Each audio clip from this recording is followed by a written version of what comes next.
Former cult leader with a history of torturing children has been living in Marietta for years now.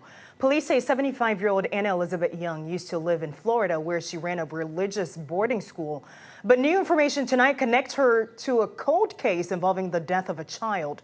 11 Alive's Christy Etheridge went to her house today. Police say Anna Elizabeth Young got away with murder for 25 years. For many of those, she lived quietly here in this Marietta home.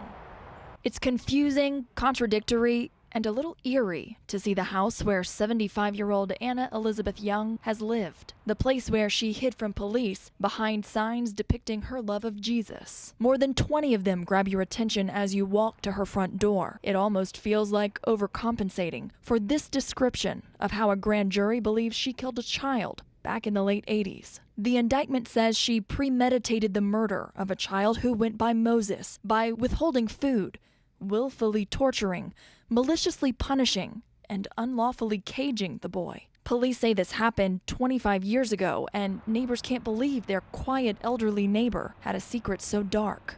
She's living down the street from me, and it's horrifying, really. I just don't know where you could get that mindset to even do that to a child. Powell was here when U.S. Marshals arrested her last week. He says the whole street was packed with unmarked police cars. Supposedly they were so quick about it, they were just really grabbed her, threw her in the car, and then one car went speeding off.